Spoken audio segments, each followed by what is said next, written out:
All right, we're live. Little intro for Mr. Glenn Cauley, who's our guest tonight. Great modeler. Unfortunately, he is a Canadian. We try to limit the Canadian participation in these shows, but unfortunately, I was outvoted. Justin, I thought, would be on my side, but of course, he's like, got to stab me in the back and be that deciding vote to allow Glenn, a Canadian, on the show tonight, right, Mr. What can you say? I love maple syrup. I'm kidding. Well, they owe people money now. Nah, Glenn, we're glad to have you. This is my first time really. I mean, we spoke on Messenger a few times. This is my first time meeting you in person. Yep. Frankie Donati speaks very highly of you. I get a little nervous sometimes when he does that because he gets a little infatuated with people sometimes. But he was he's like, why don't we get Glenn Cauley on? I'm like, these fucking Canadians are taking over, man. We're trying to limit the participation around here, but unfortunately, like I said, I was overruled. You're here, and we got to deal with it. We're gonna have a good time. We're just warming up and becoming the 51st state. That's all. Oh shit! Shut up! No, it's early. Damn! Nah, you shut your damn mouth. Can I reach down into that frame? Yeah, no, we're saying it again. We're glad to have you, Glenn. Like I've seen you work, but I'm not 100% familiar with it. I know Frankie is more so. But we're going to look at some of your work. I know that you're a big scratch builder. You're more of like me. You're like a traditional type modeler. You like to use a lot of traditional methods. And when I say traditional, I mean not using a computer and a resin printer to make your parts. You kind of use your skills as a modeler and create them yourself with your hands. Mm-hmm. So I don't want anybody getting mad at me in the chat, Mr. Misi, who's ready to start yelling at me. But we're going to talk about that. So just give the guys a little background about yourself, how you got in the hobby. Don't go back to like the beginnings, like when you were like a little kid. I'm talking about like when you really got involved in the hobby and like what you like to do and just about yourself. Born and bred in Ottawa, Ontario, Canada. Lived here all my life. Probably going to die here. Started building when I was a little kid. Life got in the way. Late 90s, got back into it again. Life got in the way. And then I returned to it really in about 2005.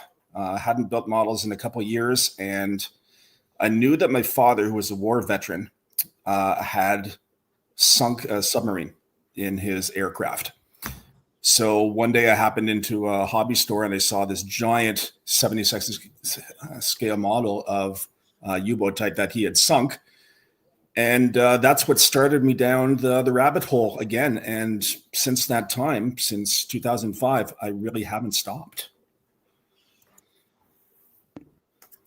That's how you get into it. That's how you get back into the hobby for people's. Like there's usually something that draws them back in. You want to replicate something like in this case, or like you're trying to get away from something to get your mind off of stuff. But that's great.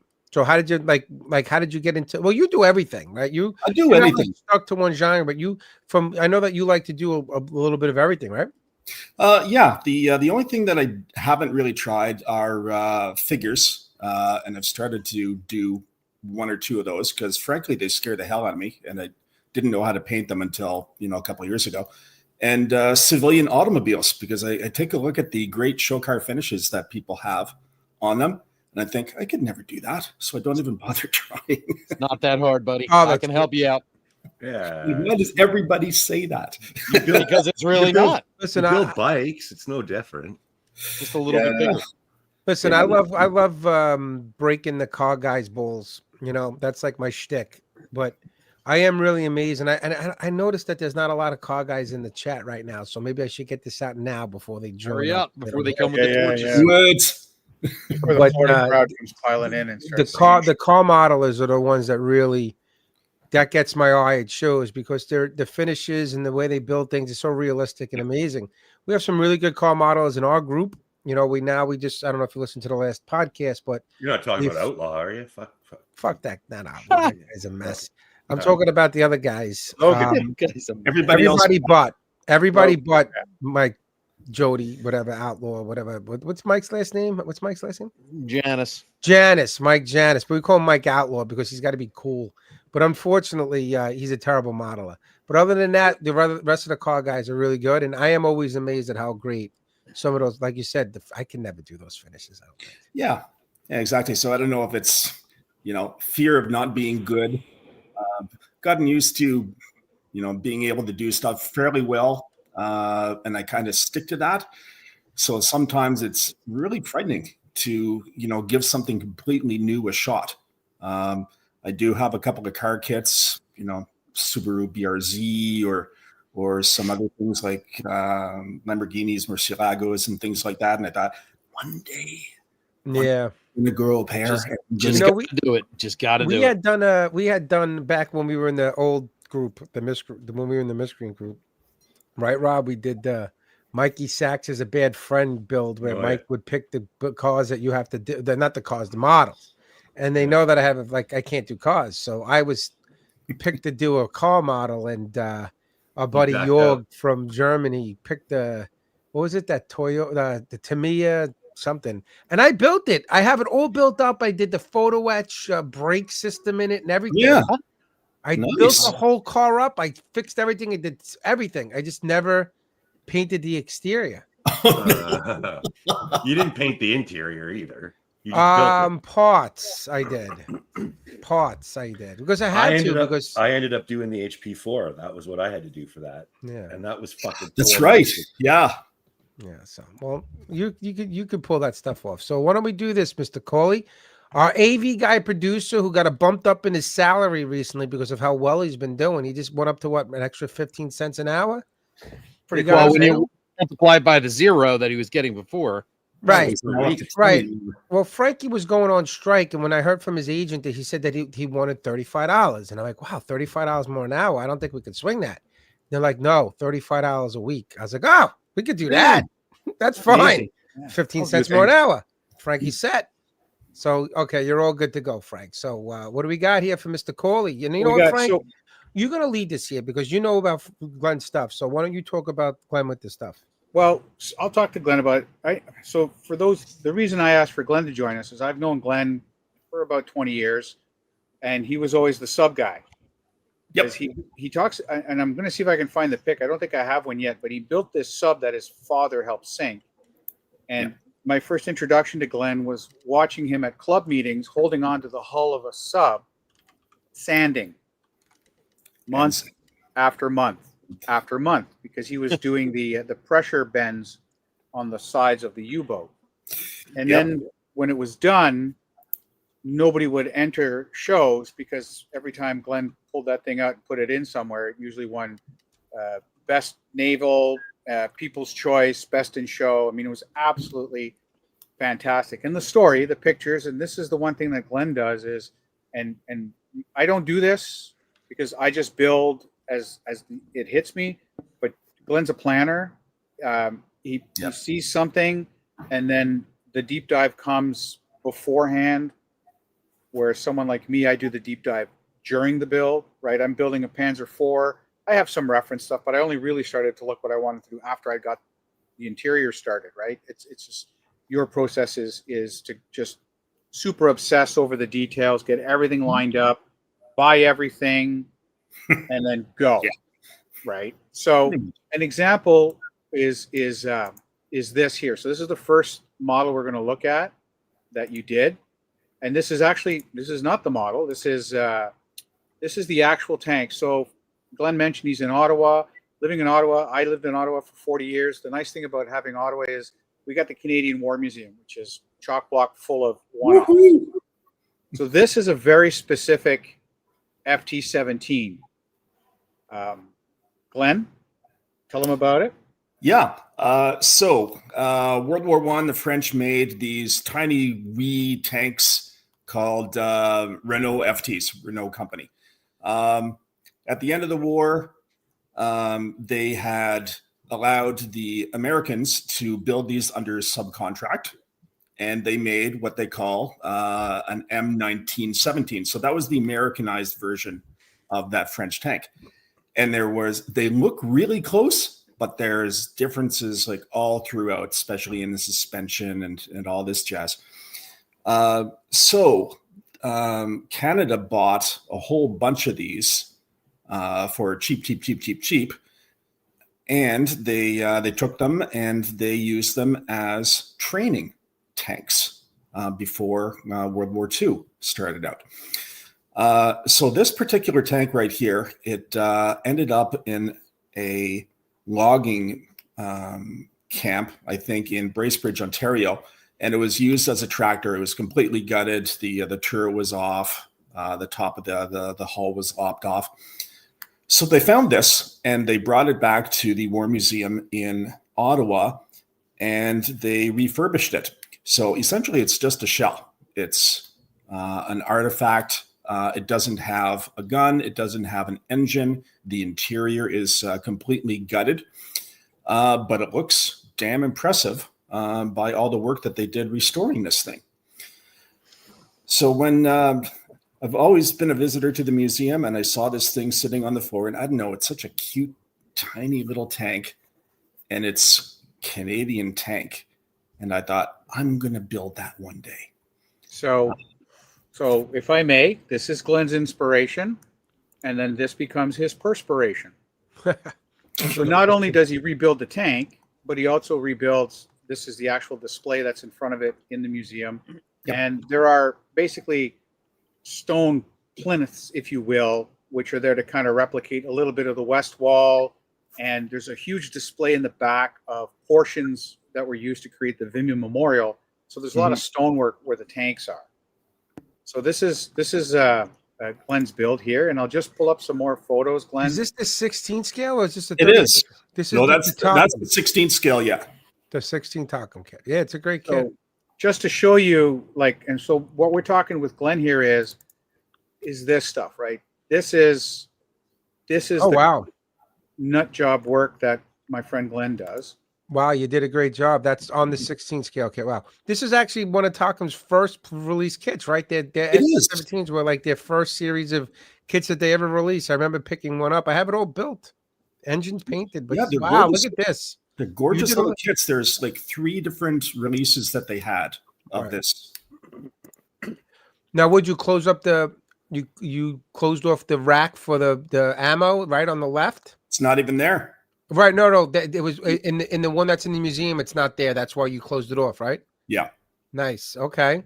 When I had a look inside, I didn't know what this thing looked like inside until several months after I started building this thing, and we had a build day at the museum one time, and I asked the curator, could you open up the inside? I want to take a look at all the details so I can build the interior. Right. And so they cut the padlock off, they swung open the driver's doors, and there's nothing inside. Wow, that's great.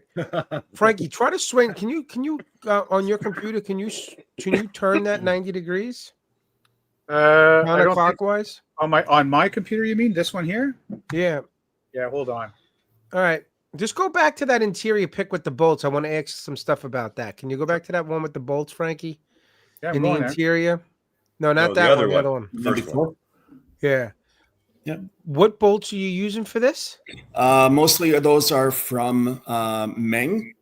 Meng makes 16 scale bolts? Yeah, well, close enough. And when I started running out of those and I couldn't find any to purchase from the hobby store, I sent dimensions over to my 3D printing guru, Paul Bourne, and said, could you make me these, hex nuts of this dimension with the bolt protruding through? And I need 400 of them. Can you do it? Yeah. Yes. Yeah. That's all. Well, he only has to design one and put them on a big build plate, I guess, right? Exactly. Did he cut them off the build plate if you had to do it yourself? I had to do it myself. He's not a good friend. If he was a good friend, he would have took them off for you, but that's another story. Perfect, Frank.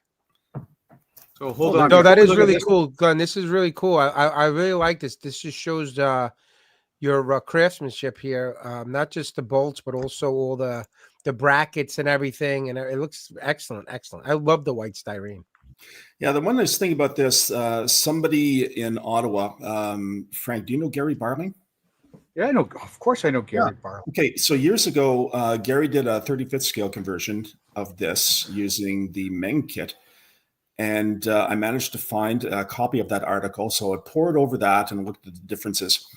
So then notebook and iPhone in hand, I went to the museum to see if I could get some extra details. So I owe my start of this project really to Gary for getting me off on the right foot. But then taking pictures of this thing, you notice, oh, okay, well, this is different than the kit. Okay. And that is different from the kit. Okay. So the list starts growing of the things that I had to change. And some things I did craft myself. There are some things that I asked to be 3D printed for me.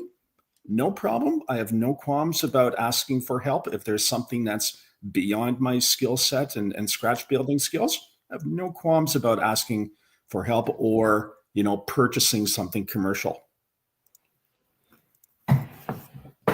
Just, I got one more shot of the interior here just to show some of the rivet detail. Where is that picture? Here we go.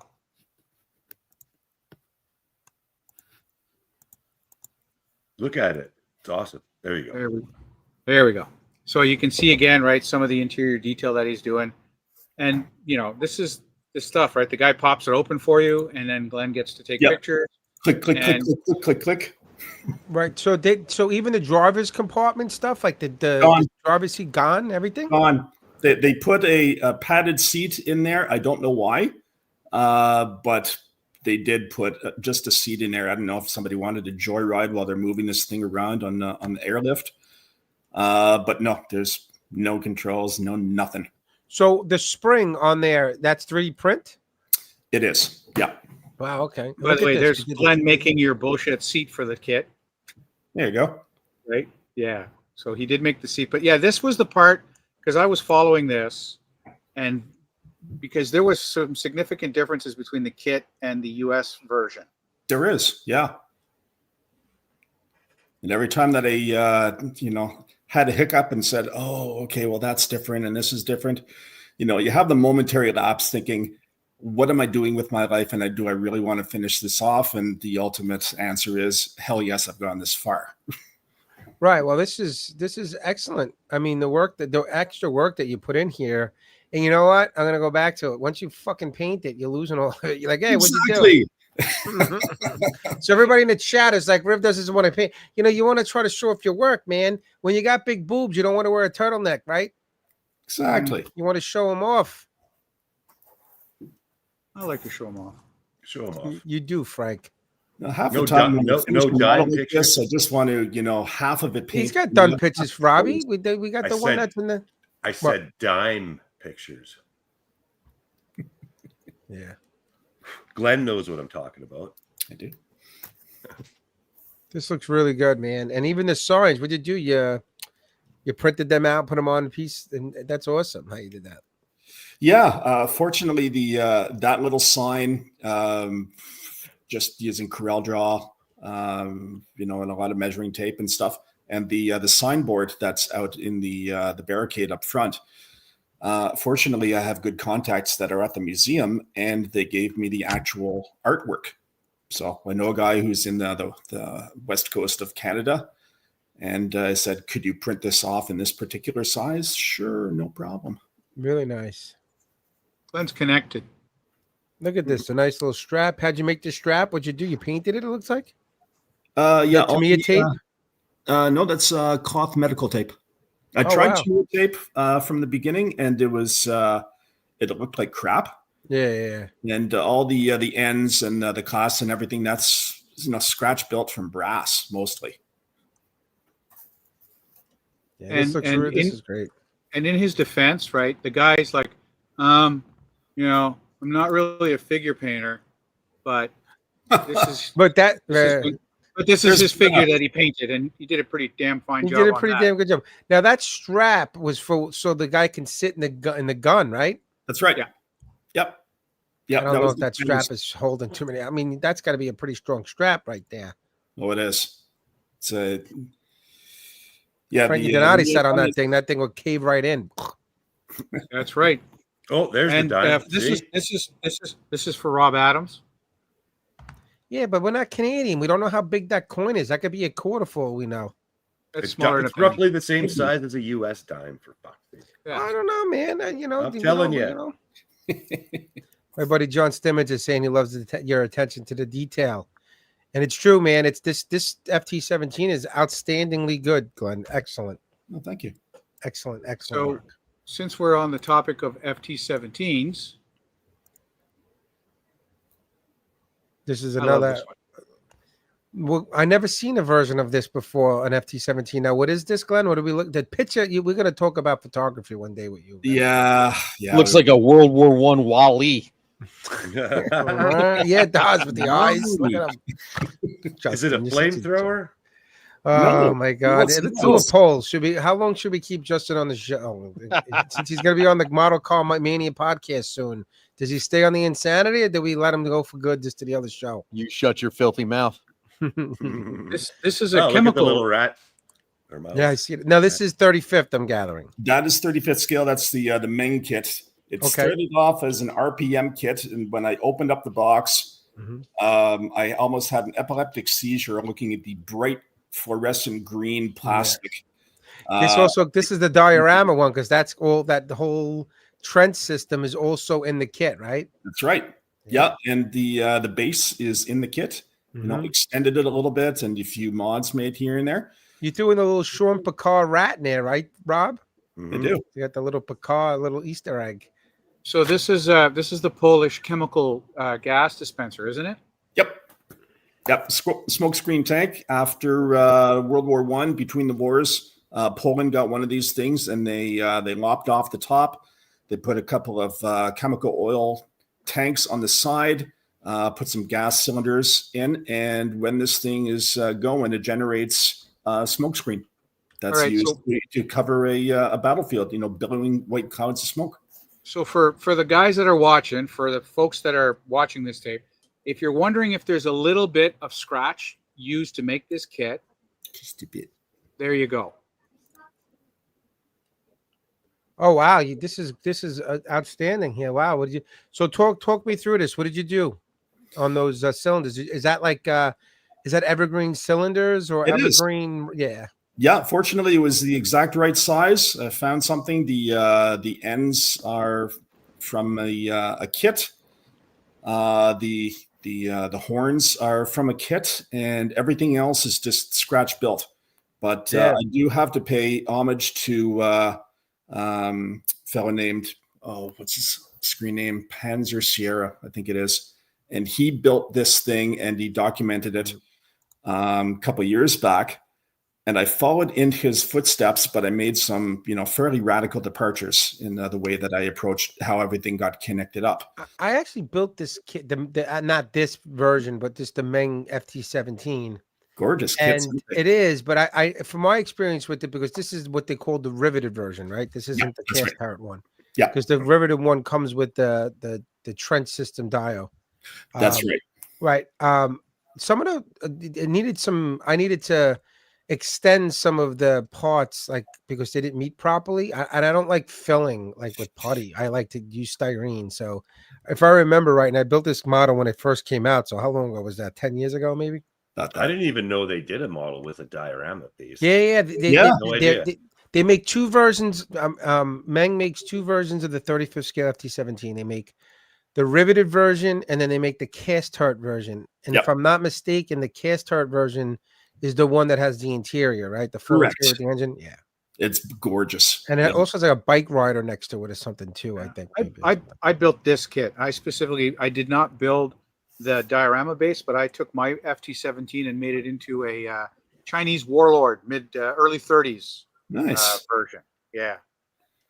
So there's the base, the groundwork. You really, it looks very plasticky. So the effect you got on it, because that's the other thing, right? You scratch build, but you're very good at your groundwork. I've always said that to you. And when you want to do your groundwork and your detail like that, you always do such a good job. A lot of these are commercial products. You got red flowers, you got different types of grass. All the wood is replaced with basswood, and I found little 35th scale rats that are scattered throughout there. There's 2 in the trench and 1 beneath the tank. Saw the one beneath the tank. Your buddy Clarence, is this your buddy Clarence saying about? Hey, Clarence. Your buddy Clarence is here. Don't be shy. So is Ben. We're trying to break him in, man. He's Canadian. Like we said, we had the Canadians are taking over, man. We got to be careful. So we need right now. That Greta is my second large scale figure. The first one I did was with that giant whirly gig, and I had to repaint his head a dozen times. Oh, we got that too. We got a picture of that. Oh yeah, we got a picture of that. We'll get to it. We're doing good here. This is really great. People are really enjoying this, Glenn. This is really good stuff here. Oh, sorry, wrong one. We'll leave that one for later. That's your Instagram. Oh, it's my fave. That's 1 hour doc on your pay. That's my fave of all time. Yeah. What do we just talk about that, Frankie? What's up? Again, so this is Glenn's idea of I'm not very good figure painter. It sucks. By the way, I contributed to this figure. That's a bunch of horse shit. Yeah, because Glenn consulted me heavily because he's a non-smoker, so he contacted me to make sure that the cigarette looked appropriate. Yep. Apparently, I'm his accessory guy. He's called me. He's called me. As he's no better for next time. Yeah. Hey, he did the smoke. He's done World War II margarine sausages. I'm his man. When it comes to that's right. I get Lard. a text message. Frank, what does German margarine look like? Gotcha. Yeah. But this is your horrible. This is your horrible figure painting. I just want everyone to see just how much you suck at it. Well, why don't we show the model that this goes to? What scale is this? That is 1/16.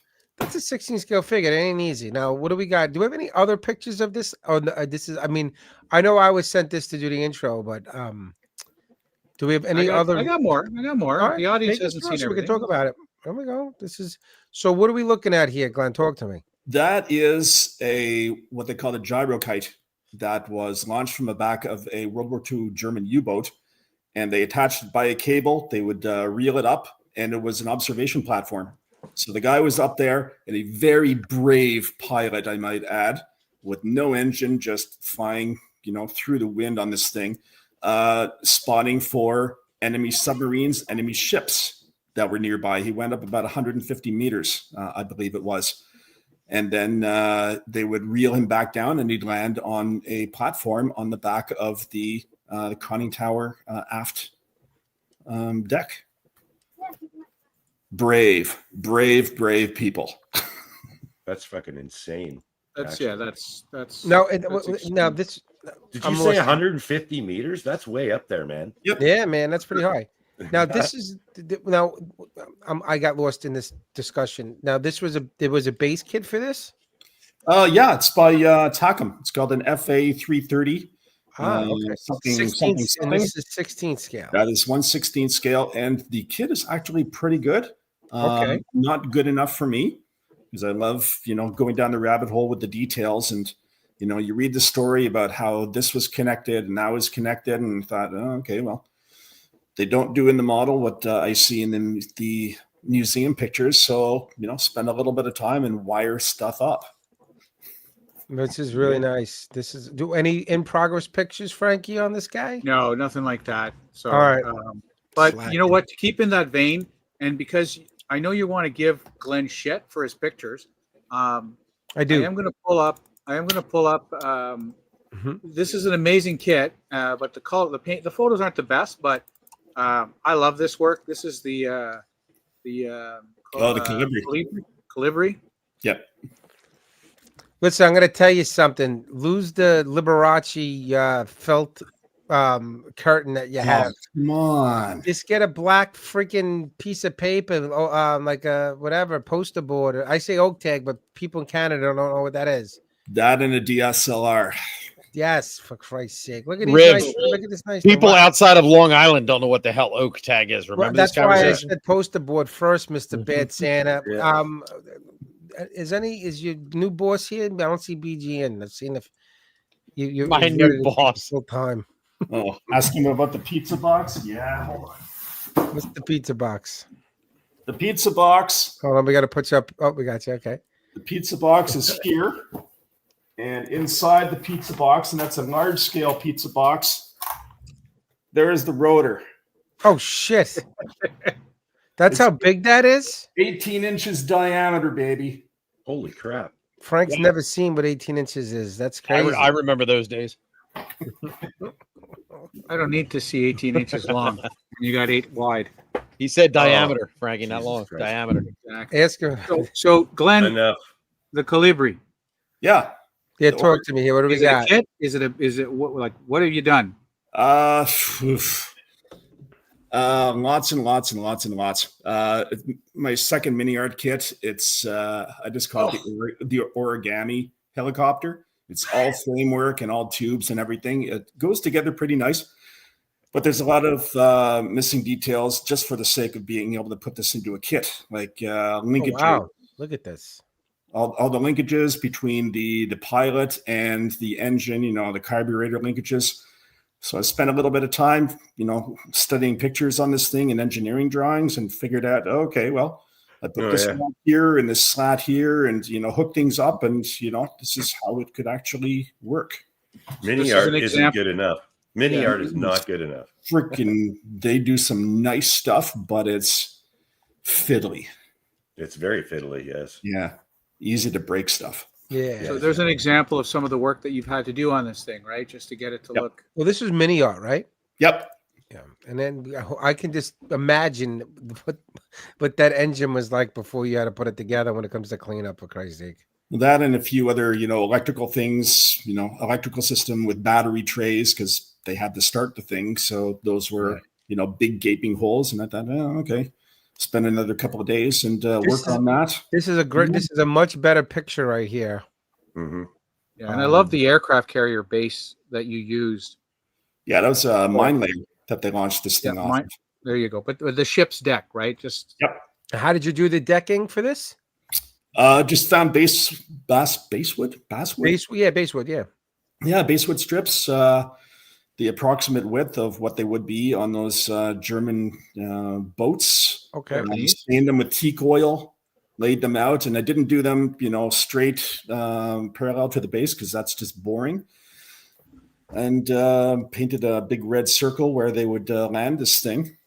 And when they were in transport, they would hide it underneath the cover, like this cloth cover with frames on it. And what I wanted to do was show it, okay, it's getting ready for flight. Let's get it out of its housing. Very nice. This is excellent stuff, man.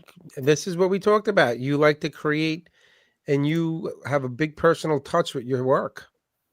Yeah. It's a big personal touch with your work. When you go to if you're a show guy and you're putting your work on a table, you know that no one else on that table is going to have anything that looks like yours.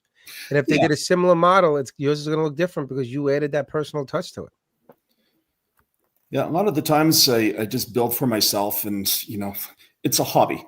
I don't do this for a living, and I do it for my pure enjoyment. So I'm not in a rush to get this stuff done.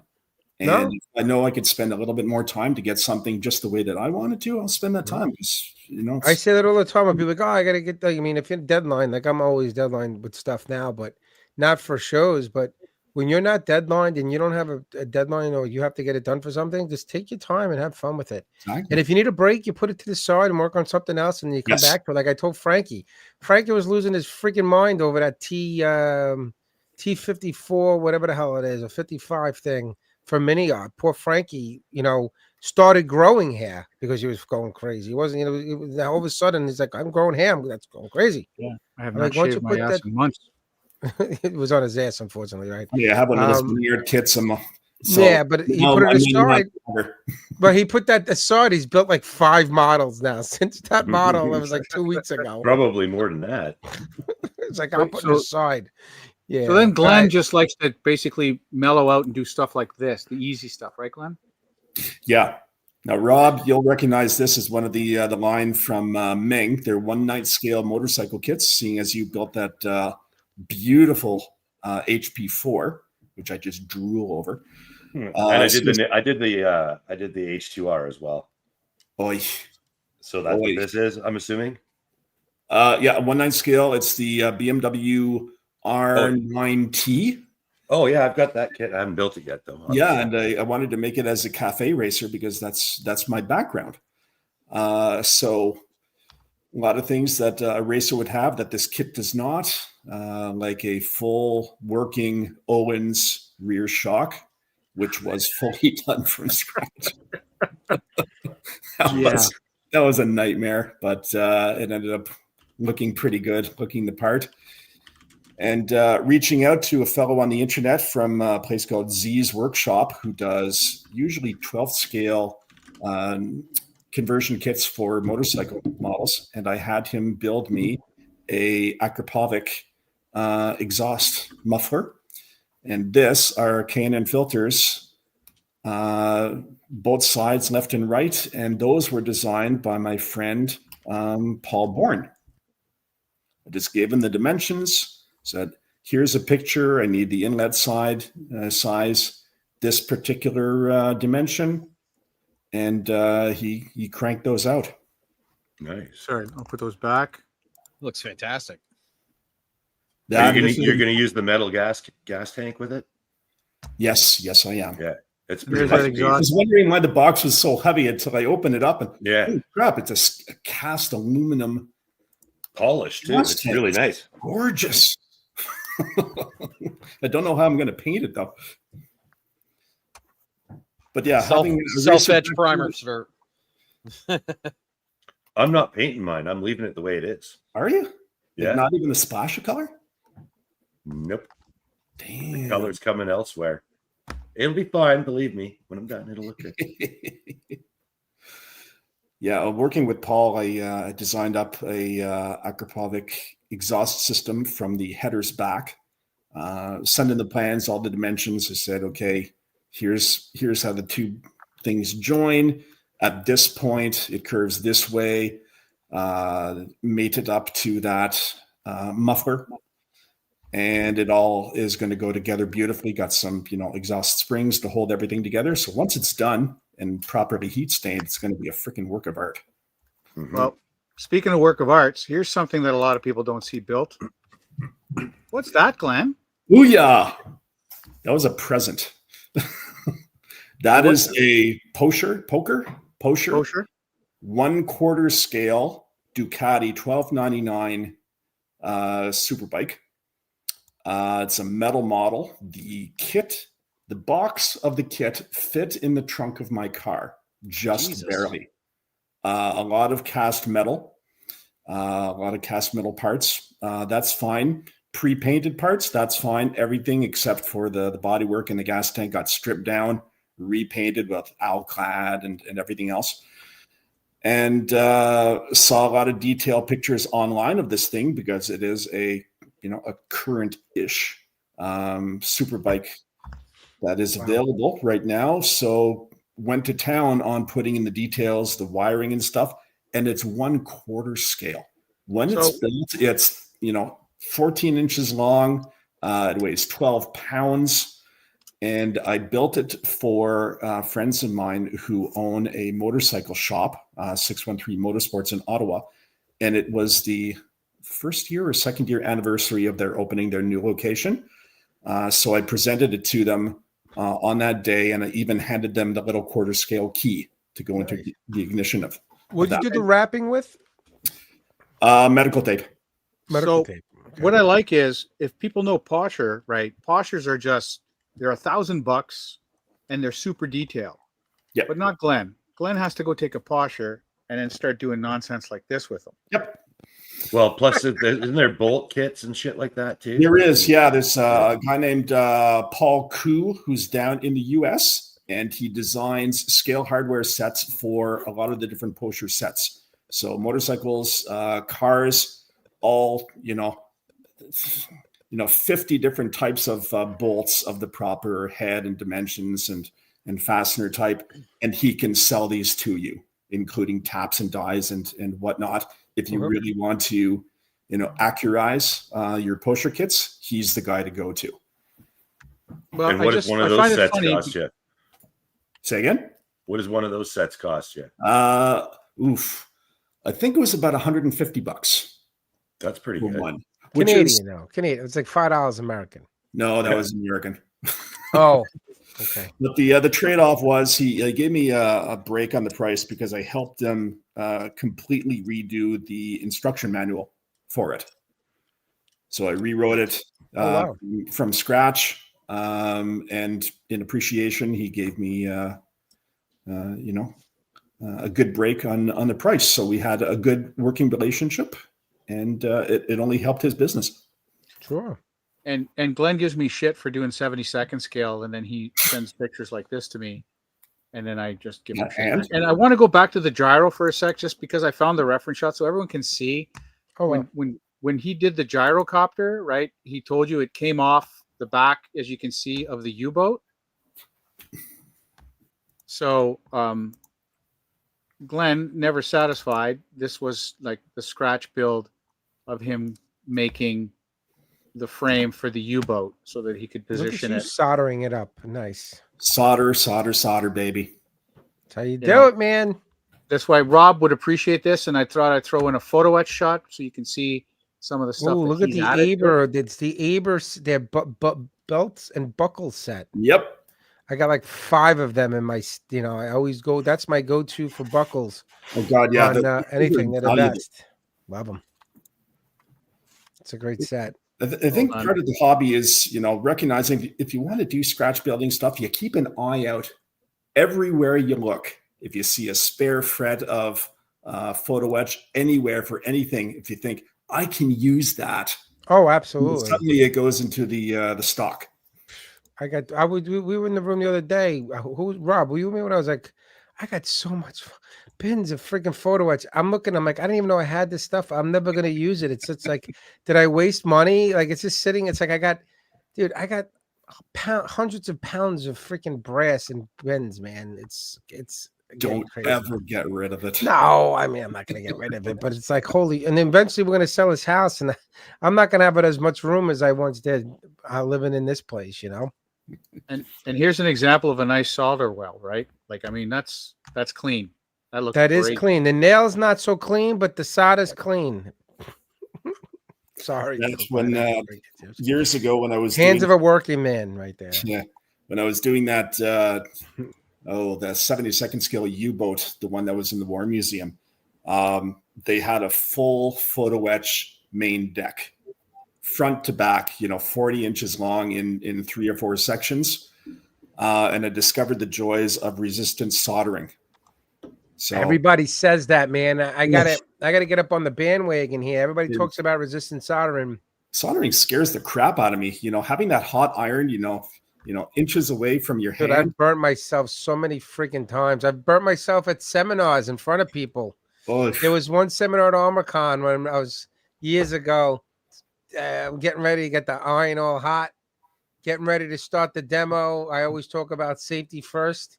As I'm talking about safety first and paying attention, don't grab. And as I'm doing that, I grabbed the fucking iron at the bottom, and I burnt my whole fucking hand. It smelled like you can smell it in the room. That's how bad I burnt.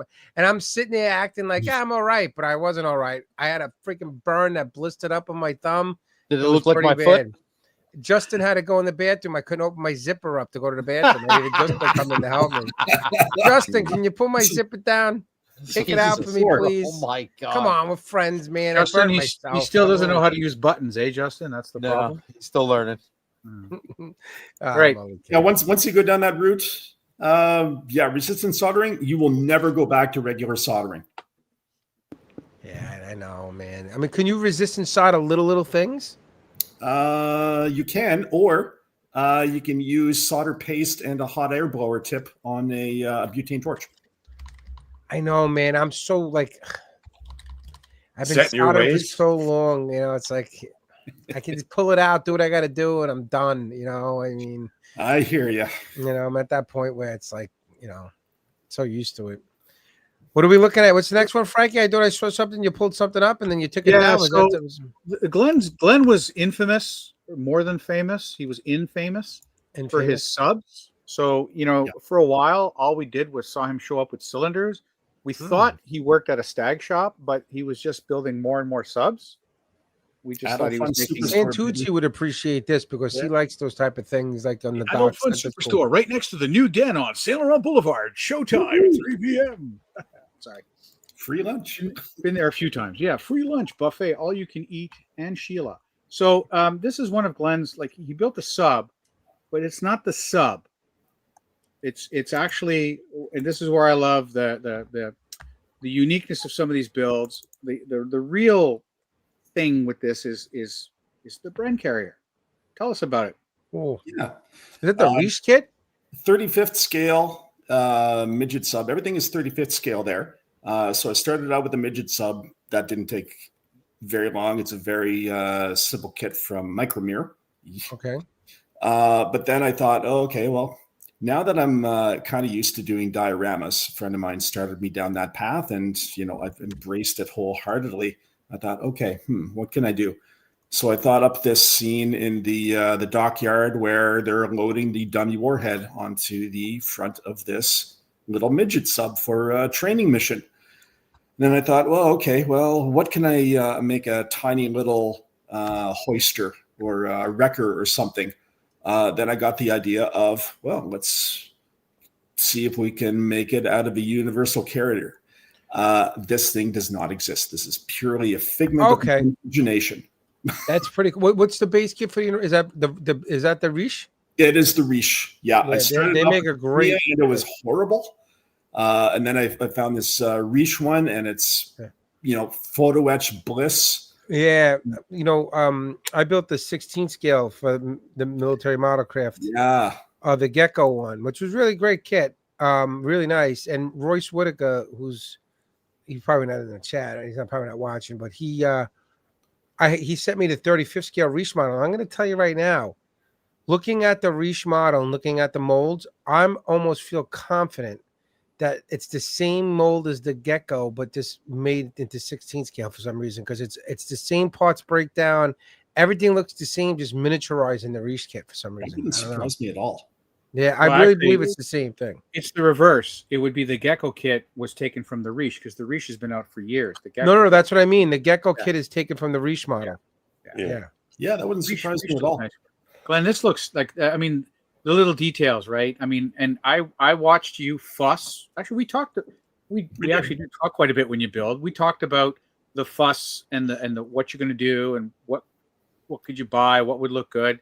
You did a real great job, like with the different colors, with the red, and then and you're staining your chains. I mean, like it's a great little story that looks nice, right? You did a great job on the paintwork on this, and I do like appreciate that. I'm not a big alloyed vehicle fan at all, but I do like the universal carrier for some reason. It's just very, I don't know, it just looks cool to me. It's just cool. It's universal.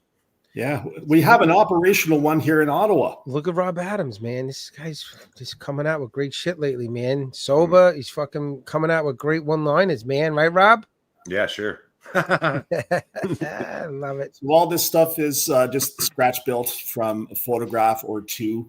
Just winging it. Trying to figure out how stuff might go together, and that's the result. And that's just pure plastic card and brass rod and some wheels that I sourced somewhere. But it's all it's not 3D printed. By any stretch, it's all raw materials that went into that little trolley. Very excellent work, Glenn. This is very inspiring too, actually. And just for the guys in the chat, real quick, because some people are not sure, this is an example of one setup for resistance soldering. For those of you that haven't seen it, there's different types. This is one of them. There's also a clamp style resistance soldering setup. This is what it looks like here. That's like too bad. How do you like those clamps? Like, how do you put it on the photo edge parts though? There's a grounding cable that has an alligator clip. You clip it onto the base part, and then you have your wand, which has the carbon tip. Put your solder in place, step on the pedal, and the current flows right at the contact point. And that's the only point that gets hot. Wow, that's pretty. These go for about between $200 and $300, right? Usually these setups? About that, yeah. The one that I got was from Micromark. It was their, bargain basement introductory resistance soldering set. I got it many, many years ago, and it's paid for itself in spades. And I haven't. Maybe I'll pick one up. I don't know. Do it. I'll pick one up. I want to solder Justin's mouth shut when I see him at Omicron. Let's try this resistance solder. Give me a mouth. You know what? Justin's going to open that mouth, and your resistance is futile, baby. Oh yeah. Wait, what? Somebody else. Nerd. Is this like a white metal kit? No, that's plastic. That's by Italeri. Oh no, for some reason is it it's painted metal. Like silver? Yeah, it's the bad photography. It's actually green. Oh yeah, There you go. Glenn, Green. we got to talk about the photography here, Mr. Coley. For Christ's sake, we're gonna do a live in the chat. Do we want to do a live cast on how to take good pics? Let me know. Yes. We got one vote. Anybody in the chat? Let's see everybody. Yes or no? Do we want a crash course on how to take proper photographs? Even Rob Adams needs to attend that too because his pics are terrible. So this is the Mayali? Mayali 35th scale. Italeri and Micromer, they have a really good collection of 35th scale midget subs, rideable torpedoes, man torpedoes, and the like. That one is a very, very simple kit. Comes with a great reference book with each kit. So the only thing I did on there was add some cabling, some connectors where all these cables fit on the back, and made a spare tank storage rack at the back. Other than that, it's fairly close to being out of the box. They prefer to be called little people subs now. Yeah, we don't want to insult short people because and so once they might again, be watching. Someone's going to say he's watching right now, talking about me. No, I won't pick on you today. And so another example, right? Because like I said, Glenn was for the longest time, compensating for something and doing a lot of subs. We're gonna do a live cast maybe in December on how to do proper photography. I'll be there. I'll be first in line. Close-up shots aren't bad. I mean, look at this. This is great detail in the engine compartment or in the propulsion area. Sorry. No, it is. Listen, this is great. Excellent. I mean, you're doing this with the iPhone. That's what you said, right, Glenn? Yep. Listen, I'm not saying people need to go out there and buy, a $5,000 Z7 or Z9 Nikon with a $2,000 macro lens. That's crazy. You can get a decent camera for a decent price with a decent lens that can take really good pictures. For you, Glenn, the detail that you do, if you had a macro lens on a nice DSLR, yeah, you would take some really. I mean, if anybody you message me, you see when I do stuff for the magazine, I got to take those small pictures, and it's like, nice lighting, macro lens, man. That sucker, you could see a little piece of dust that you wouldn't see with your eye. You'll see it in that picture. That's how great those cameras are, Woof.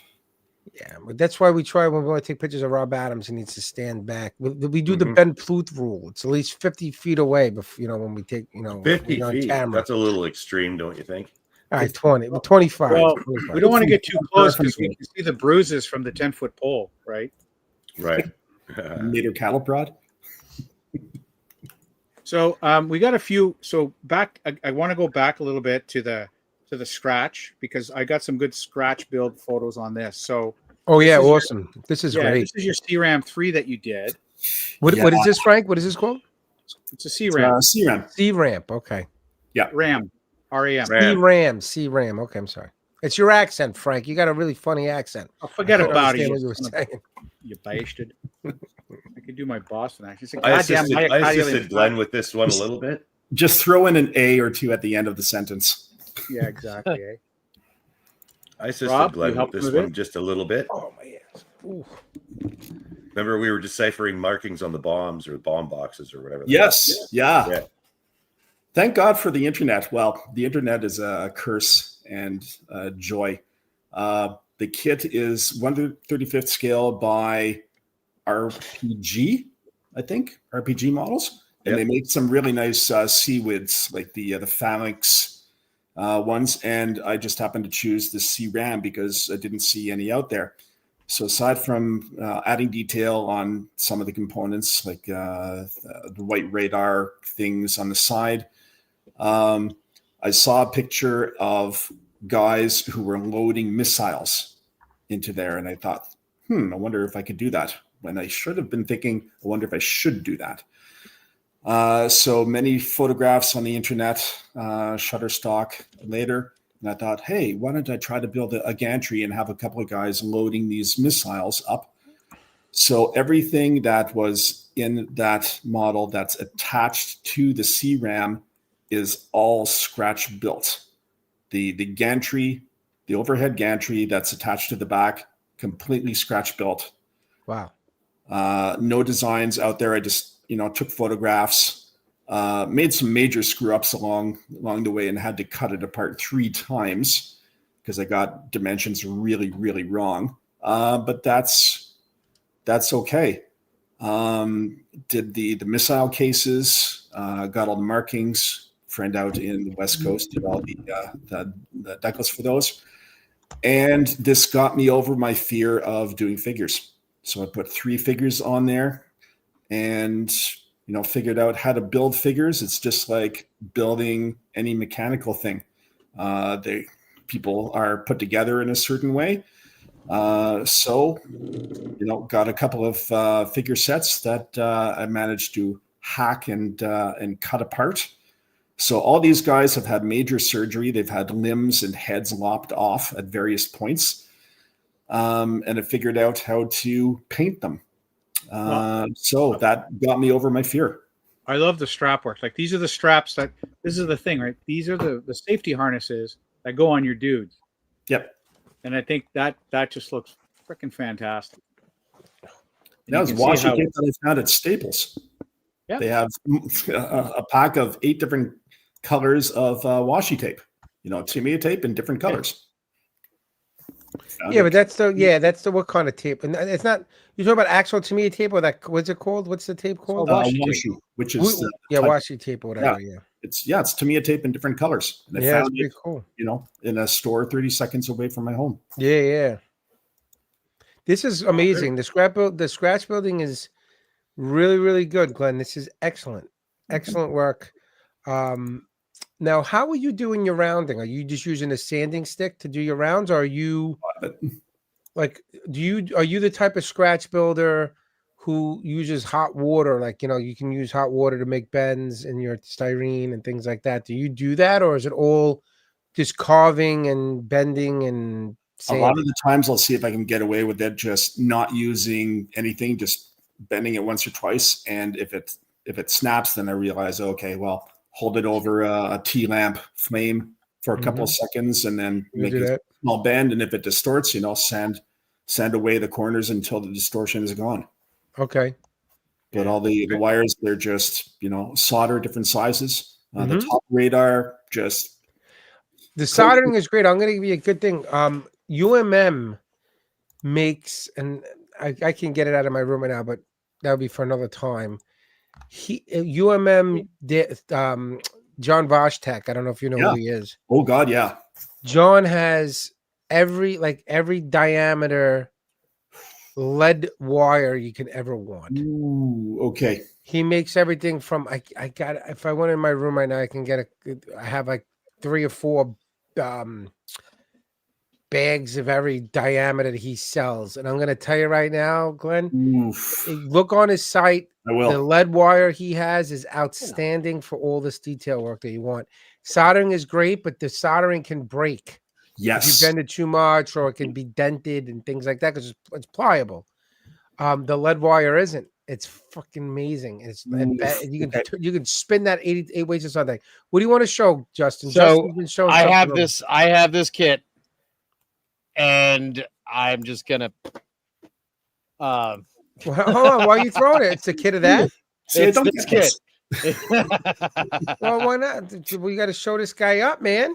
Come on. No, I know. Yeah, come on. Gauntlet throne. Come on. Here's his gantry work. Bro.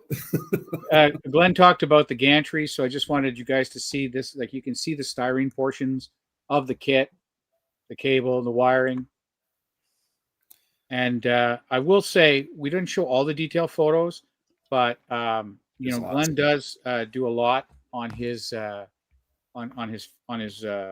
web page. What's your web page address? It is gc-scalemodels.ca. GC Dash yeah. scalemodels.ca. Yeah, you got some nice stuff on there, Glenn. And the thing about Glenn is, Rob, I just put that in the chat for everyone. I mean, he gives him shit for taking shitty pictures, but I will say he takes a lot of them, and there is no hesitation. I go, Glenn. We were supposed to get you on the week we had you were in the Nats, weren't you? Right. And I was rushing the night before to try to get things ready, and the pictures you sent, you were sending pictures that had a resolution or that like they were like it was like stamps. Yeah, I know. I go to Frank. I'm like, Frank, we can't use these pictures. You blow them up. It's like this. It's like it looks like the Bigfoot pictures. Like everybody has pictures of Bigfoot, but he's always fucking blurry. I was like, these are Bigfoot pictures. We can't use them. And Frank's like, oh, polite right now. He's polite. He was more like, what the fuck? I was like, what's going on with this guy? I go, I'm trying to get ready to leave in the morning. You drive me. I go, I want to go and I want to come up and choke Glenn. And then he's like, go on his website. I'm going on his website. I'm like, the pictures on his website are the same thing. They're like little pictures, man. I scale them down every time I upload them. Why are you scaling anything down? Because to save space. Get the hell out of here, man. It's how much is it cost for how much space do you need? Lots. Why are you out of your mind, dude? You know how many Glenn, I just no joke, and this is your show, but I'm gonna say this. I'm doing right now. Remember, I was on Photoshop cleaning up stuff because I have to submit stuff. I just turned my camera is only a year and a half old. I just turned it not too long ago. I'm already 1,000 pictures in. Turning means you turn at 10,000. I'm on my, I just went up. I'm over another 1,000. It's like I'm up to 1,000. So I've taken 11,000 pictures in a year and a half, and almost all those pictures are on my freaking external hard drive. They take up a lot of room. They're 5,500 by 30. I'm not talking about raw photos. You don't need anybody here. Anybody here who just to give a quick thing, if you're taking pictures for modeling or anything, even from like if you want to do publications, you don't need to take raw photos. You don't need to have a raw photo that's these huge files that you think you're going to go in and change lighting. You don't want to ever F around with your lighting and your pictures for your models because you're just going to screw it up.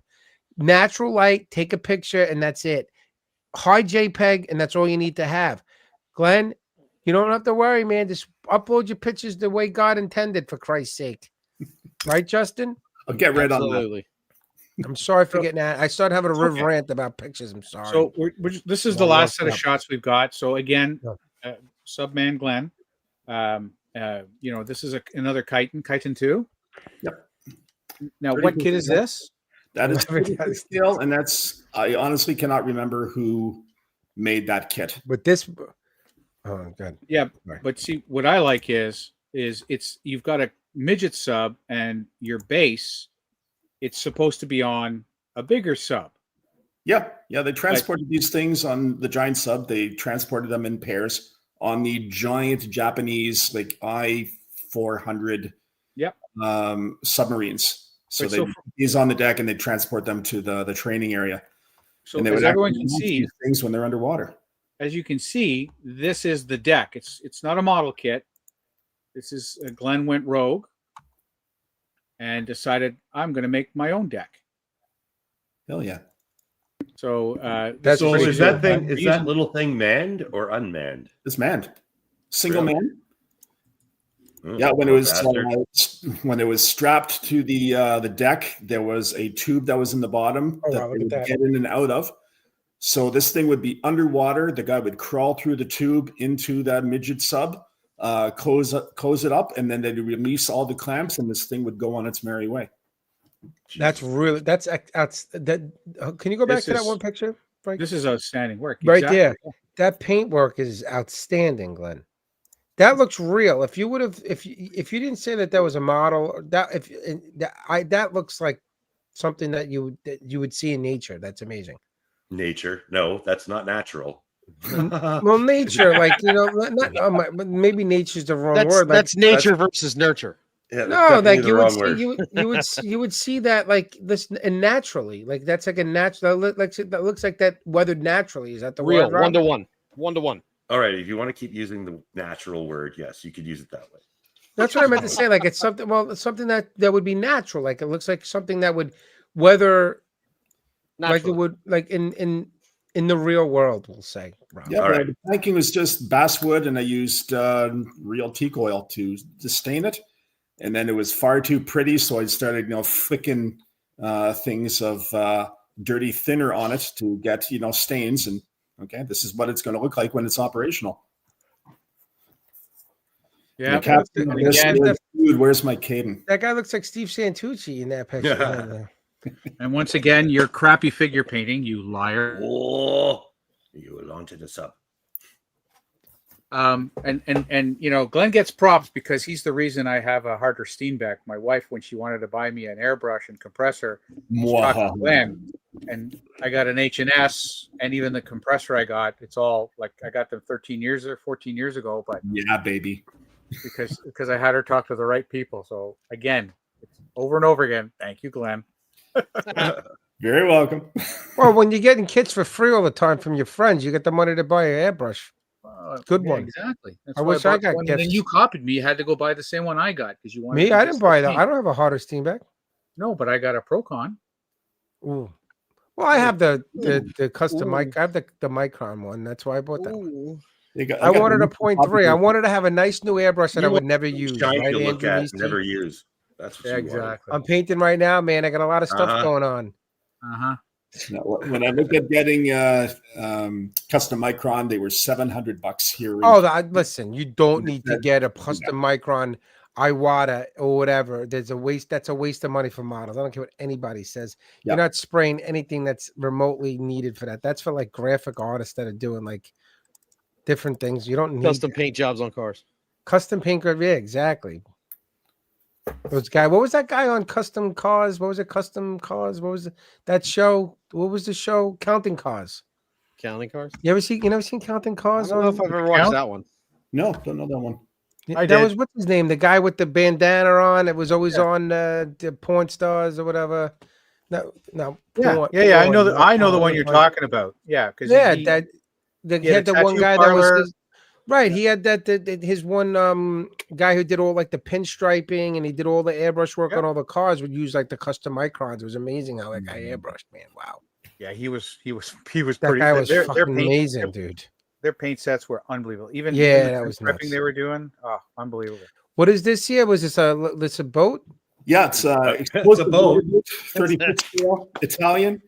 Thanks a lot. I bagged it, Rob. Right? Had a giant bomb right in the middle of it, and there was trigger on the front, so a guy would pilot this from the back and put it on a collision course with a ship and bail out the back. Pull the lever, and that back thing was a flotation cushion that he would float away to safety on, and that thing would continue on and detonate against the side of the hull of the ship. Oh boy, these guys were fucking nuts, man. Oh yes, There's some wacky ass shit out there. So, I guess you really want that thing to open. Oh, I do. Right? Oh, I do. Nice little kit by Italeri again. Basic details. It's a really cheap kit too. And again, they come with a reference book that has a lot of interior detail pictures of the cockpit and the interior of the explosive bay. So it's just begging for a little bit of more detail on there, and they give you all the information that you could possibly use. Nice. That's some amazing stuff, Glenn. Thank you. So I've gone through most of the stuff that you Where's sent the us. tractor? Yes. I was actually ready to say that. That was a weekend build. That was the Blitz. That was a Blitz build. That was a Blitz build. That's a I got this tractor. German tractor. Oh, that's the boat. This is the boat, just to show you the kind of detail he's put into it. I mean, again, lovely work. And yeah, Rob got to know Glenn because I was a club member. IPMS Ottawa does what we call, or what they call, Blitz builds. And the Blitz builds were like the Bunny Blitz, which is Easter. There's the Turkey Blitz, which is Thanksgiving. Yeah, we do, our crew here, we do the turkey shoot. We've had up to what, 3 Blitz builds in a year, Glenn? Mm-hmm. Something like that. Yeah, they kind of fell by the wayside for a couple of years, but maybe next year we'll resurrect them. And it's anytime that you have a 3 or 4 day long weekend.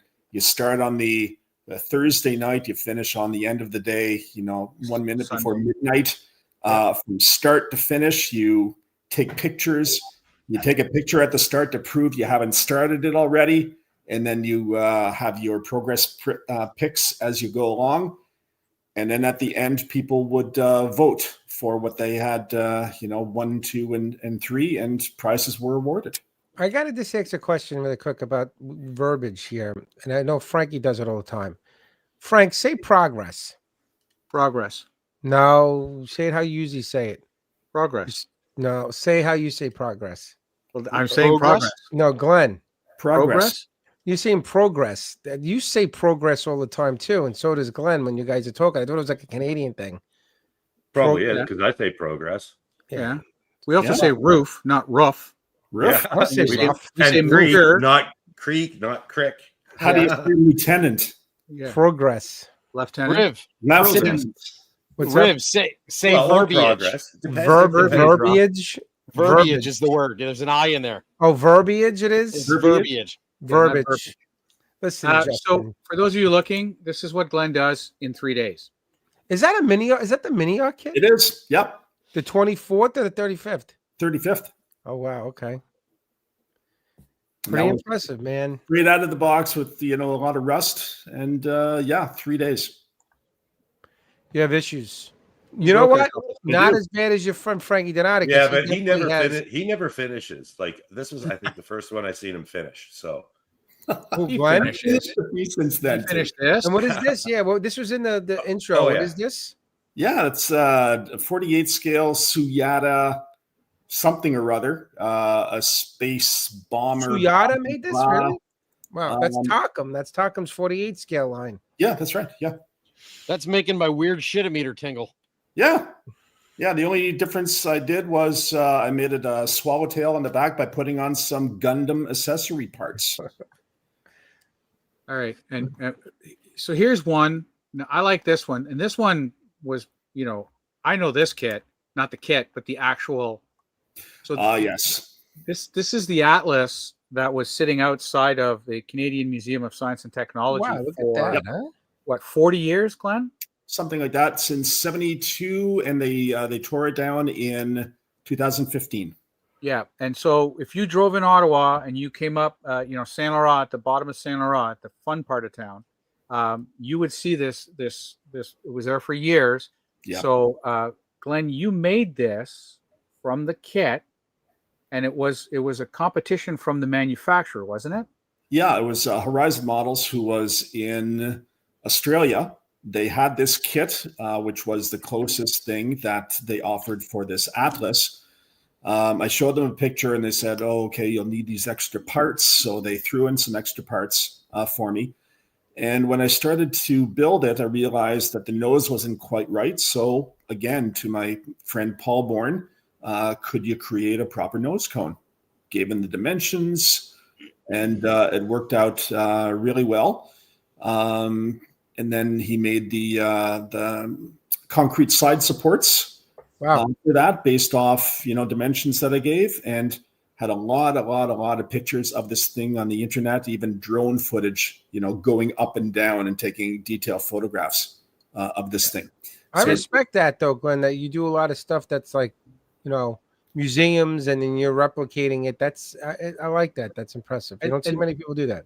And this is iconic because my kids hadn't been back. When we went back to Ottawa, we actually came up Saint Laurent, and I said, "You guys see anything different?" And both kids were looking, and then all of a sudden they're like, "The rocket's gone!" They realize, "Holy shit!" It's an iconic thing for us, who, especially in the Ottawa area, but anyone who's been to that, and it's a fabulous museum, and it was just cool. And you won a contest with this thing, didn't you? I won second place. So Horizon Models said, we're having a contest for all the products that we make. send in pictures of your builds. So I sent this in with the photographs of, here's the museum model that I replicated, here's the backstory, and I got second place. So they sent me, I think it was called an Atlas Argelis model kit of their own, 72nd scale, the same scale. And unfortunately, a year or so after that, Horizon Models, it disappeared. They went bankrupt. But yeah, for that one time that they had that contest, I got second place, and I was, thrilled to pieces that I managed to get that, considering what I was up against. Very nice. This is really. That's the real rocket. There it is. And they took this down, you said? Yeah, they took it down about 2017, 2018. Why? Why did they take it down for? 2015. It's there was no fuel in it or anything to keep it upright. They had to have an air compressor to keep it full of compressed air, just to keep it structurally sound. And over years, it started to corrode, and pressure would leak. So they had to take it down because it was safety issues, because it could have collapsed at any time. Okay. And, damaged the surroundings or injured people. So they took it down one year. They could have put it on its side somewhere. They could have. It was stored behind the museum for quite a while after they took it down. But per their agreement with the United States Air Force, they couldn't do anything with it. They couldn't repair it, ship it anywhere, cut it into pieces, whatever. They just had to scrap it. Bullshit, now you need to build the scrapped one hanging out in the backyard. Right, yeah. Yeah, I got pictures of that too. Yeah, do that. I expect you to build a 1-to-1, Glenn. I want it on your property. I want to see a movie. Glenn Cauley doesn't want to remove his thing off his property. Yeah, I can do AI just like the best of them. Yeah, you got that right. This was a great little show, man. This was a lot of fun. I wanted to see. I wanted this. Questions? If there's anyone got questions, any questions for Glenn or anything before we kind of talk about a couple little other things before we sign off? Any questions for Mr. Collie? Anything? I'm sure some of these fine people in the chat, and the chat's been listening. We almost got hit 50 tonight too. This was great. Nice. Not bad at all. And a lot of people probably came in and out, and I appreciate that. Make sure to like and subscribe, guys, if you haven't. We broke 2,000 subscribers pretty quick, which I'm really happy about. So we're trying to get some content out. I got a lot of videos I've been sitting on. I got to get these things edited, but there's just so much going on, man. Like I said before, it's like so much. It's not easy to fucking edit videos, man. One thing to edit a podcast, but there's another thing to edit video and then having to do like voiceover and everything. That's it. And you didn't screw up. Benoit said you didn't screw up, man. Thanks, Benoit. I'll give you that $20 when I see you. I want to, yeah. So is anybody any issues with? Well, yeah, we got Russ, our buddy Russ, that was on the bench the other night. Our good buddy Russ. Any issues with small PE parts with the resistance soldering? Yeah, sometimes depending on how big the part is or how large the piece that you're trying to put it on. Clamping the base piece with a big grounding clamp is troublesome sometimes because it could damage the parts. So I devised a grounding plate where I just put stuff on top of that. It's grounded. Anything that's on that plate is grounded. But other than that, resistance soldering is really good because you're dealing with pinpoint accuracy where you want a solder weld to have. And anytime that you're building like the deck of a tank where you solder on one tool clamp and then there's another one 1 inch away. If you heat up one and then the solder in the other one melts, resistance soldering gets rid of that. Right. You're not right there. You don't need the heat sink or anything. It's exactly. That's pretty cool. In the automotive world, we call that the heat effect zone. And we use those for spot welding cars when we put on weld on panels. Yeah. Matt's asking recommendations for sourcing blueprints for scratch building. I just look at anything that's on the internet. Google is my best friend. Sometimes you'll get some reference books for like U-boats or tanks or whatever. They'll have that sort of thing, but no dedicated source. I just use anything and everything in the public domain. You, awesome. And you do have a good network, because I will say that the Ottawa area had a lot of very, very talented modelers, but a lot of guys that are involved within the industry, within the museums, right? We get guys from the museums who do the actual museum built stuff. They can be references. I mean, some of these guys that write these books, they're working in town. I was telling Glenn the other day, I've got photographs. I don't have them digital, but when the War Museum, before it was built, it was a smaller building, but they had a warehouse called Vimy House. And I got to go in, and my friend Steve and I were the only two in there, and the curator showed up. He goes, "Oh, have some fun." So I'm sitting on the 20 millimeter anti-aircraft gun. I'm sitting with the 75. I go inside the Panzer II. I actually went completely through the insides of the T-34-85. I can tell you now that I do not fit in any one of the Italian tanks that the museum owns. So you would, Rob, my little friend, but nobody else here in this podcast would. Is it because of his last name? It's because of his size. Oh shit! One of those instances where size matters, and in the opposite direction. His size actually matters. Yeah. So that's a nice thing. So for sourcing, to be honest, I think Glenn, you'd agree. Sometimes we're a great source. I mean, it sounds funny, but he's using Rob to try to figure out these decals. He calls me often enough when we're online to say, this detail, how does that look? Do you have anything like? He knows that I've got foodstuff references from a couple of books that I just happen to have, right? Or certain vehicles, and it's like, how do we do that? We all lean on each other. So a good resource for anything is just your fellow modelers. And seriously, man, post it. Well, it depends on the model, man. Some people don't know shit. Well, give you bad advice. But sometimes you can just post, right? Bob Adams, married white male. No. I went to an explosives expert and had things translated and shit. So that's hardcore. All that info came from an explosives expert that Rob has got a guy for everybody. He's got his explosive expert he can go to and everything too. Yeah. Nice. So, I usually get really bad advice from a lot of people. I don't know why. Usually when I go for advice from people, it's usually really bad, right, Rob? Yes. Glenn, are you going to TorCon? Unfortunately, I will not be able to make it this year. I'll be there. You should go. We could reunite. Did everybody that's watching? I want to just share it really quick. I know that I posted it, but the question that I'm not hearing yet is, why don't I go down the route of 3D printing? I'm surprised nobody has asked that. I do have a background in drafting. I know how to use CorelDRAW. I could go down that path, but I work in IT and I spend a lot of time in front of a computer.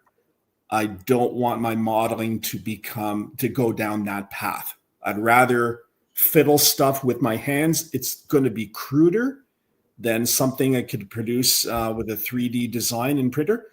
That's fine. Anybody who can do that sort of thing, you have my respect. I know how much time and effort goes into designing some of those little wee part or big parts. Right. So I have no qualms about purchasing stuff commercially or leveraging my network of friends to help me out in that respect. But it's a personal choice. That's just the way I like to scratch build. Me and you got to go bowling together. Me and you I'm the same way. Listen, there's a place for 3D print, and I use it. I just use it on the new the model that I'm gonna just finishing up. There's 3D printed stuff on there. Nice. Not saying that there's not a place for 3D printed parts.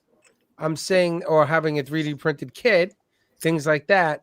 But if I can make it myself and I can use a photo etch set, yes, I understand photo etch is prefabricated too. Yes. You have to make it. Yep. I personally rather go that route. And we're going to have a big debate about that on a live cast. I'm trying to line up to have a big debate, and it might get really heated. And I'm hoping it can punch. If this was like live, like sitting at a table, there might be punches thrown, but we're going to do it on like virtual so no one gets hurt. Right, Rob? Yeah. Ding, ding. Get the gloves ready. I wanted to show this. I know we're finishing up with Glenn, but I know that people who are on our Facebook page, but I wanted to say that we just came up. My daughter just made the new our little logo. Love it. Yes, I have darker hair and I'm slightly skinnier and I'm a little bit taller, everybody says. But my daughter wasn't sitting there with a freaking ruler for everybody. Everybody sent their pictures of themselves that they wanted. Santucci originally sent, look at Frankie. Santucci originally sent a picture of him like in his freaking Benjamin Franklin outfit. I'm like, Toots, this is not going to work. And Rob Adams was originally supposed to have a beer in his hand, but since he went sober, we said, nope, we got to take the beer out, put the microphone in his hand. But my daughter made this, man. Hey, so I'm proud of it. I'm getting from Tooch, LPGA all the way. A little bit. I definitely look like me. Justin is a spot on. You forget it, Frankie. That is you to a T. Tooch definitely looks like he could be, less something hairy. Else. Yeah, less hairy. Rob Adams looks pretty good. Rob Adams looks pretty good. I think she did a really good job though. So I wanted to just show the new. This isn't taking over the Insanity logo or guy over here. This is just like a little secondary thing that we might make a logo for, like stickers or maybe just I don't know, just something cool. We need to put it across the shoulders on the back of a T-shirt. Whatever. I think it's pretty cool. You know what I mean? And then when the problem is when we get to kick Rob Bottoms off, or you, Justin, we got to figure out how to, like, it would be like the old days when, like, you didn't just Photoshop them out, you just like cut them out. Or cut them out like a scissor. And then burn them. And then burn it. Put the paper mask in front of their face. And just burn it. Oh, man, that's just funny. Well, anyway, so listen, Glenn, this was great. And I do appreciate you coming on. This was a really good show. And it was really great to have you talk about your work. And you do very good work. Oh, thank you. I appreciate that. You got a lot going for you. Being Canadian is definitely not one of them. But everything else that you do is probably really good. No offense. Achilles heel. I got to break your chops about being Canadian. What is everybody? Hold on. What's going on in the chat? What did Kathleen say? Nothing. You're not missing freaking Justin. I sang reunited at the same time. Oh, that's funny stuff. Well, we're gonna be in the Discord after this. I got a lot done. So people want to come in the Discord room. I'm gonna be in there all night. I got to take pictures and do shit. So I'm gonna be up for a while. If anybody. So you're gonna be well engaged with everyone else that's in the room. I will be. I'm always engaged. Good for you. But I want to say this: if anybody listen, the last podcast was that released. We released 2 shows kind of back to back. The last show, if you haven't listened, definitely listen. We did make a special announcement on that show. The new podcast, the Model Car Mania podcast, will be coming out. Justin is part of that, as well as BG, Jason Hanscom, Mike Outlaw, and Jody Doyle. Hopefully, we just did a test run the other night. BG and the guys, Justin couldn't make it because he had something going on, but the other guys did.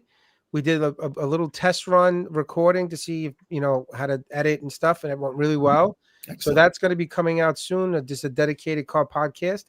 And it's going to be a lot of fun with these guys. It's going to I don't know, it's going to be as crazy as the original Insanity, but it should be fun, right, Justin? Abso-friggin-lutely. Yeah, there you go. And another thing that we did talk about that I do want to say here for anybody who's still watching, and I'm sure people here listen to the podcast, but I want to talk about, Lou was in there last. Lou was with me all day today, Kat. Don't worry about it. He's on vacation. We were in the room all day today.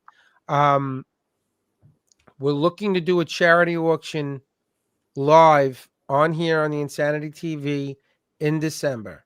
Ooh. So we are working on the logistics, the 2 charities, right? Rob, one is going to be a US based charity, as well as a Canadian based charity, both for veterans and models. There's a big one. I'm forgetting the name off the top of my head right now about the one that Jeff, we're working with Jeff with that. We're going to be working with Jeff.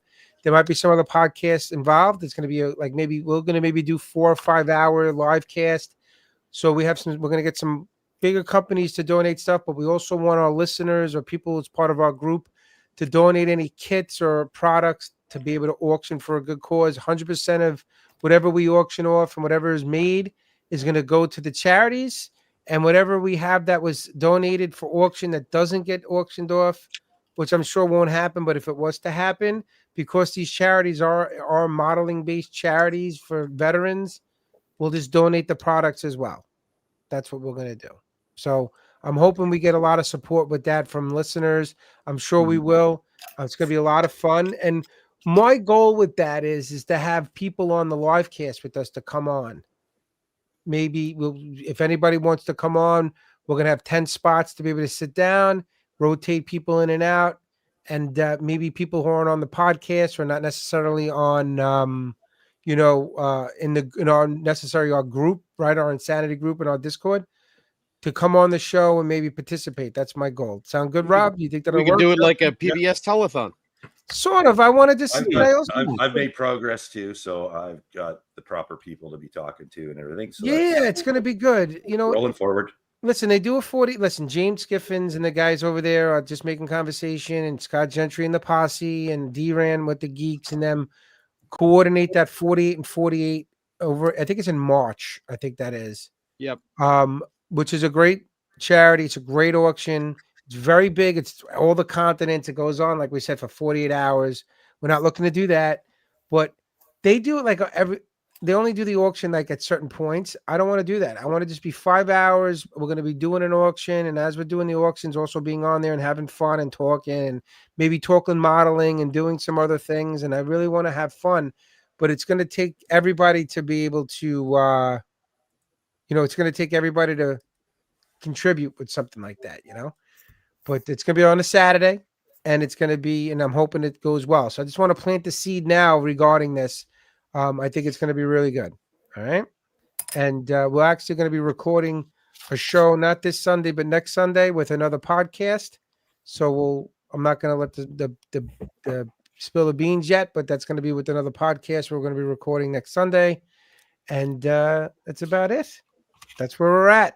Well, anything else for Mr. Cauley, Mr. Donati, Justin Ryan, Frankie, Rob? No, I'm good. Glenn, thanks for coming and sharing with us, buddy. I really appreciate it. Yeah. Glad we got to see one dime picture. And I've known Glenn for a few years too. This was great. I'm really glad you came on, Glenn. And listen, you got to get into a build room. Get on our Discord. And I'll get on that photography thing. I'm breaking your balls about the photography. I gotta break your balls about something because everything looked great. So I can't tell you perfect because then you think you're gonna be great. I gotta tell you something that's bad about you. That right? I gotta critique you somehow. Can't be perfect. Can't be Frank. Not everybody can be Frank Donati. Perfect kid, perfect kid, perfect mustache, personality plus over there. Frank Donati, always in a good mood. Look, always, always in a good mood. What is everybody saying? Off, Adam. Yeah, Tim was good. Tim Ryan's a good guy. Tim is on the Sunday Build Day with Justin Ryan and Mike Outlaw and Sunday Live. Jason Hanscom Sunday Live too. So yeah, lot of good things coming, guys. Listen, we're trying our best to get content and have fun out there and just bring a little interactivity to the hobby, not just sitting at your bench, just fucking clipping parts off and gluing. It's got to be a little fun.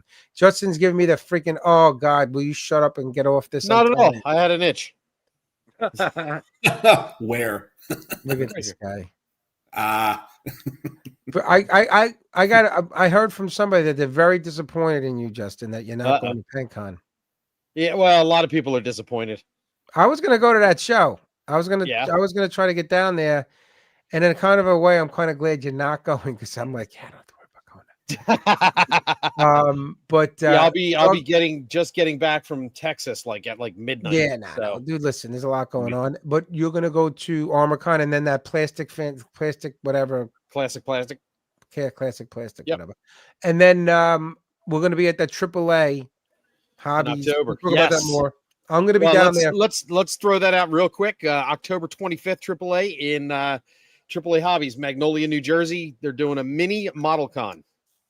Come on down. Yeah, that's cool. I want to go just hang out. Maybe just because I like exactly AAA. They got a lot of good stuff there. So that's like get out there and press the flesh. It's weird. They're like three companies in one there. It's AAA's the brick and mortar. Stevens Internationals is their distributor, and the Mega Hobbies are online. Yep. It's like, dude. And it's all owned by the same family. Yeah, they're No, all no like kidding. good personalities there, you know. All right, we're losing people now. Everybody's starting to drop. So we are going to sign off, but we really appreciate everybody going on. I'm going to be in the Discord after this to build something. So if anybody wants to get in our Discord channel on Modeling Insanity Discord channel, just jump on. Yeah, Tim, be good, buddy. All right, so we are going. Yeah, Russ, I'll be in there. All right, we're going to sign off. So Frankie, what do you have to say? Thanks for spending some time with us, guys. Mr. Ryan. Have a wonderful evening, everyone. We'll see you next time. Robbie Adams. Later. Our special guest, Glenn Cauley.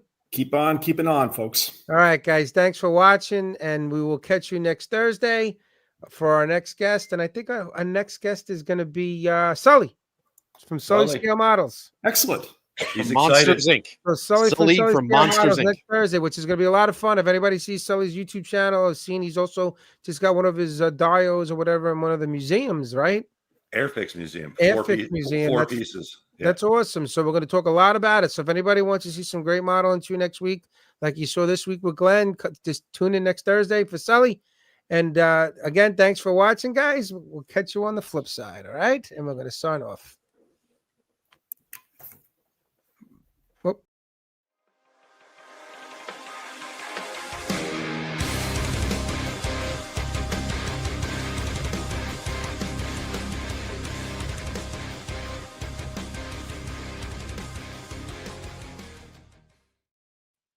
All right. That was really good, man.